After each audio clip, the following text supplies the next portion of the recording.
አንተ በሌለህበት ይቅርብኝ መኖር ትላለች ሀይሚ ቅመሟ ቅምጥሏ ማለት ነው። እንግዲህ ከብሩክ ተለይታ መኖር እንደማትፈልግ እንደማትችል፣ ብሩክም ከሀይሚ ተለይቶ መኖር እንደማይፈልግ እንደማይችልም እያየን እንገኛለን። እቺ ቅመም የሆነች ጣፋጭ ክኖር የሆነች ልጅ ማለት ነው ዛሬ ደግሞ ፏ ባለ በሚገርም ቪዲዮ መጣለች እና ፈገግታዋ ራሱ እንዴት ይማርካል። የእውነት ለመናገር ግን ብሩክ በጣም እድለኛ ነው። የእውነት ለመናገር ማለት ነው ሁሉን አሟልቶ የሰጣት ሁሉ ያላት በቃ ልባም የሆነች ሴት፣ ቅመም የሆነች ሴት። የእውነቴን ነው። በቃ ክኖራውን የወጥ ማጣፈጫ ነው አይደለ? ሀይሚ ደግሞ የህይወት አጣፋጭ ናት። በቃ ህይወትን ጥፍጥ አድርጋ የምታኖር ቅመም የሆነች በቁንጅናዋ በሁሉ ነገሯ የማትታማ ሁሉ ነገር አሟልቶ የሰጣት ፈጣሪና የምትወደድ ከምንም በላይ ልጅ ነችና ይመችሽ ሀይሚዬ ቅመሟና። እንግዲህ በሀይሚና በብሩክ መሀል በተፈጠረው ነገር ብዙዎቻችሁ ብዙ ነገሮችን እያወራችሁ ትገኛላችሁ። በተለይ ብሩክ ላይም ሀይሚ የሰራችሁ ነገር እንዳለ ሆኖ ብሩክ ላይም አሁን ላይ እያመዘናችሁ ኝኝኝ የምትሉ ሰዎች አትጠፉም። እንግዲህ ብሩክ ጥፋት እያጠፋ እንደሆነ እየተነገረ ነው የሚገኘው።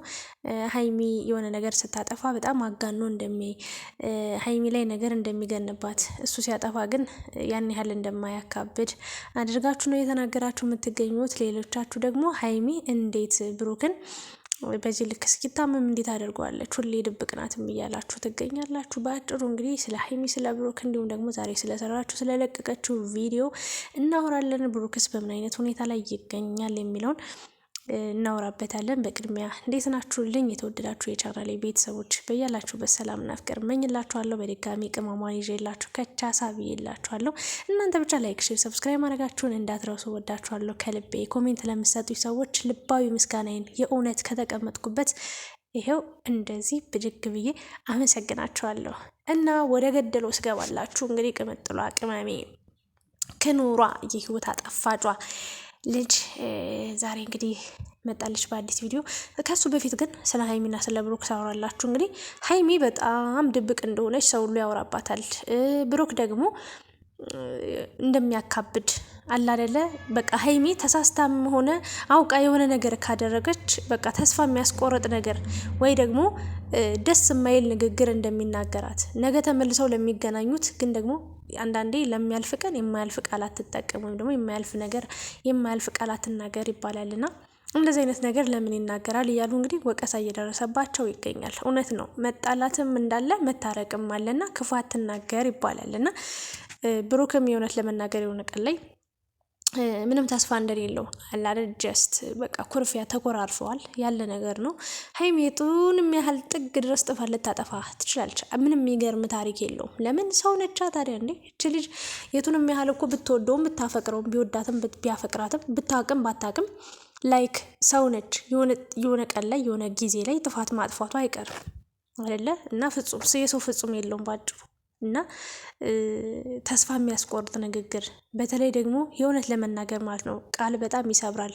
የእውነት ለመናገር እንደው በጥይት ብትመቱ ይቀላል ከመጥፎ ንግግር። እና አንዳንዴ የቱንም ያህል የሆነ ጊዜ ካስታወሳችሁ ነው ሀይሚና ብሩክ መጀመሪያ ላይ ገና ከመጣላታቸው በፊት አደራ አስቀያሚ ቃል እንዳትነጋገሩ። ሀይሚ በጣም ተቀይራ ነበር የሆነ ጊዜ ካስታወሳችሁ እና ከሷ ወጦ የማያውቀው ንግግር ስትናገር ሰማዋት ስለ ብሩክ ማለት ነው። ብሩክም እንደዛው ሲናገር ነበር። እና መጥፎ ቃል መነጋገር የለባችሁ። ምክንያቱም እናንተ ብትረሱትም ውስጣችሁ ስለማይረሳው የዘላለም ነገር በቃ በልባችሁ ቀብራችሁ ታስቀምጡና መተማመን እየጠፋ ይሄዳል ብዬ ተናግሬያለሁ። እና አንድ ሰው በጣም የምትወዱት የምታፈቅሩት ሰው ደግሞ ተስፋ የሚያስቆርጥ ቃል ሲናገራችሁ በጣም ያማል። እናንተ ተስፋ ሰንቃችሁ ነገ ከሱ ጋር ህይወቴ ይሆናል፣ ነገ ኑሮዬ ከሱ ጋር ይሆናል፣ ነገ እንዲህ ቤተሰብ መስርቼ ልጆቹ ልጅ እንደዚህ ኑሮዬ እንደዚህ ምናምን ብላችሁ የፍቅር ጥያቄ ሲቀርብላችሁ ላስብበት የምትሉት ከዛ አንጻር አይደል? በቃ ኑሮዬን ከሱ ጋር ብሆን ምን ያህል ይችለኛል፣ ምን ያህል እንቻቻላለን፣ ምን ያህልስ ፍቅር ሊሰጠኝ ይችላል፣ ምን ያህልስ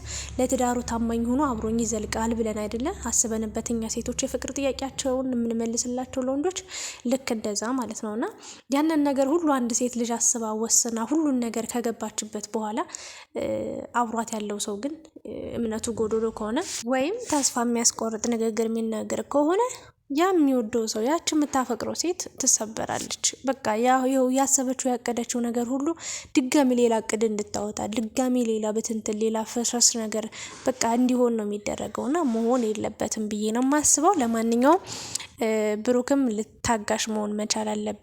ከዚህ በፊትም በብዙ መንገድ ፈትናለች፣ በብዙ መንገድም ፈተና አንተ ወጥተህ በጣም መልካም አስተሳሰብ ቀን አስተሳሰብ ያለ ልጅ ነህ። አንድ ቀን ተሳሳትክ ተብሎ አንተ መረገጥ የለብህም። ሀይሚም እንደዛው። ሀይሚም ደግሞ በማስተዋል ብትራመጂ አለ አይደለ? ይህን ነገር ሳደርግ በቃ እኔ ባጭሩ ልናገር የምችለው ነገር ምንድነው ስለ ሀይሚ ብቻሽን አትጋፈጪ። እስከ ዛሬ አልኩኝ በቃ እድሜ ልክሽን ከልጅነትሽ ከህፃንነትሽ ጀምሮ ብቻሽን ተጋፍጠሻቸው ያለፍሻቸው ችግሮች ከበቂ በላይ ስለሆኑ አሁን ላይ በቃሽ በቃ እፎይ ብለሽ ከጎንሽ ላለ ሰው ችግርሽን እያጋራሽ ችግርሽን እያካፈልሽ የሚፈታውን እየፈታሽ መስተካከል ያለበትን ነገር እያስተካከልሽ ነው መራመድ ያለብሽ ብዬ ነው የማስበው።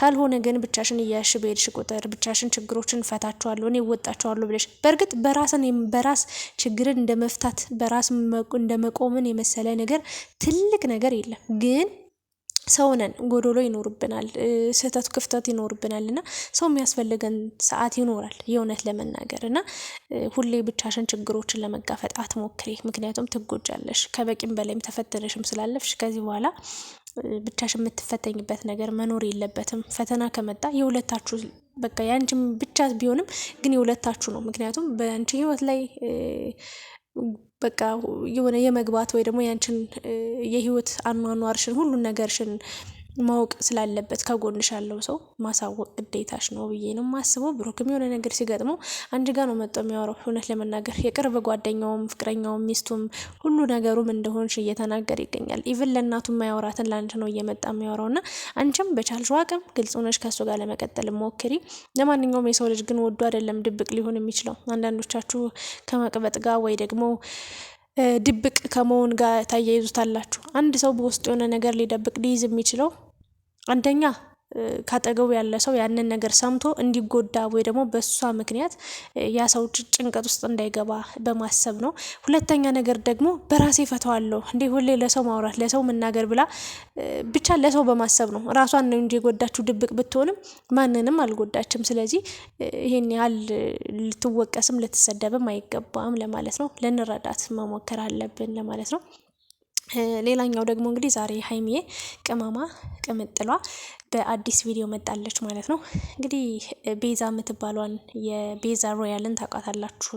የጽጌ ሮያል ጓደኛ ነች እና በጣም የሚገርም ድምጽ ነው ያላት እና የሆነ ጊዜ ካስታወሳችሁ ላይክ እንደዚህ ድምጿ ያምራል። ብዙ ጊዜ ትሞክራለች ምናምን ነገር እና ግን ኢቢኤስ ቀረጻ ነበረ ካስታወሳችሁ ዩቲዩብ ላይም ተለቆ ነበርና ያኔ መንገድ ላይ አግኝተዋት ኢቢኤሶች ቀረጻ አድርገውላት የሚገርም ሙዚቃ አቅርባ ነበረ። ከዛ ጊዜ በኋላ ሰው ሁሉ በጣም አድንቋት እንግዲህ ዩቲዩብ ላይ ቪዲዮዎችን አንድ ቪዲዮ ሰርታ ነበረ ካስታወሳችሁ አንድ ነጠላ ዜማ ሰርታ በጣም ብዙ ተመልካች አይቶላት ነበረ።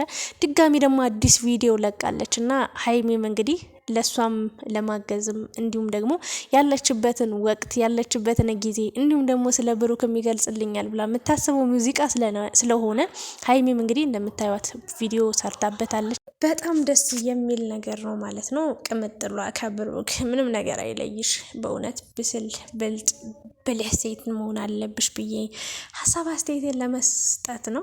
ብሩክም መጥፎ ባህሪ የለበትም። እውነት ለመናገር ሰውን አይጎዱም። የእውነት እርስ በእርሳቸው ሀይሚ ራሷን ነው የምትጎዳው። አያስተውላችሁ አይታችሁ ከሆነ ብሩክን ራሱን የሚጎዳ ልብም የላትም የሚጨክል ልብም የላትም።